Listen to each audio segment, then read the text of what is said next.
ဒီစားထားလို့ရပြီကျွန်တော်မင်းကလေးနဲ့တွဲတဲ့ကောင်မလေးတွေကိုမေးသူပြောပေးစမ်းပါမလေးရှက်လို့တော့သေသွားအောင်ပြောခိုင်းလို့မရဘူးဒါနဲ့ကျွန်တော်သူနဲ့တခန်းနဲ့နေတဲ့ကောင်မလေးကိုမှတ်မထင်ဘူးနင့်ခန်းနံပါတ်ဘယ်လောက်တုံး1 2 3မှတ်လို့လွဲတာနော်1 2 3သိပြီသူခန်းအဲ့ဒါဆိုသူခန်းလဲအဲ့ဒါနောက်တနေ့ကစာ1 2 3ကိုကျွန်တော်စာရေးတာကျွန်တော်နေတာရွှေပြေးဆောင်ဒီဘက်ကသစ္စာဆောင်ကြားထဲမှာစာတိုက်ရှိတယ်ကျွန်တော်စာရေးပြီးတော့စာတိုက်ကိုသွားထက်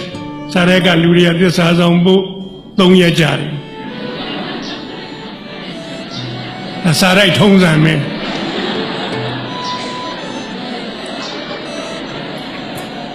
လမ်းခေါ်ရင်ကြားတယ်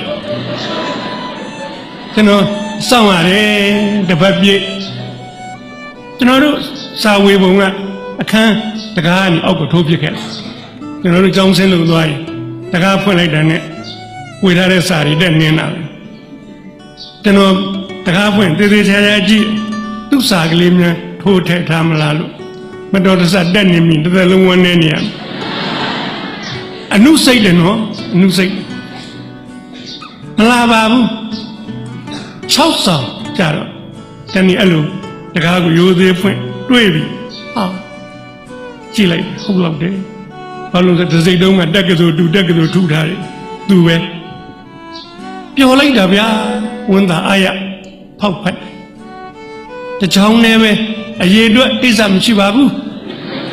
အရေးချင်းရေးကြည့်ပါကြည့်လိုက်တယ်လုံးဝမဖြစ်နိုင်ပါဘူးရှင်ဩရုံးစာရေးတာကြလို့လုံးဝပါသေးမဖြစ်နိုင်ပါဘူးရှင်ဆိုတော်ရောပေါ့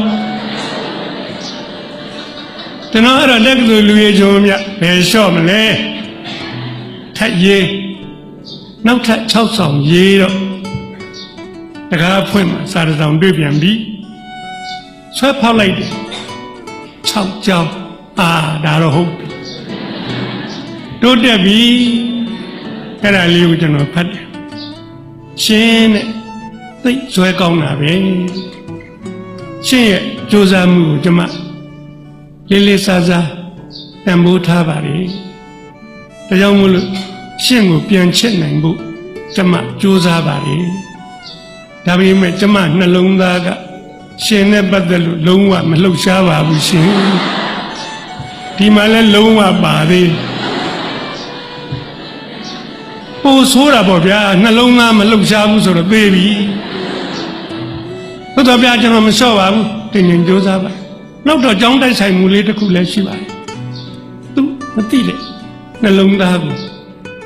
နိုးကြားစေတဲ့အကြောင်းလေးတစ်ခုရှိတော့ကျွန်တော်စာလေးတစ်စောင်ပြန်လိုက်ပါရှင်လိုချင်တဲ့ဖြေပေးလိုက်ပါပြီပေးလိုက်ပါ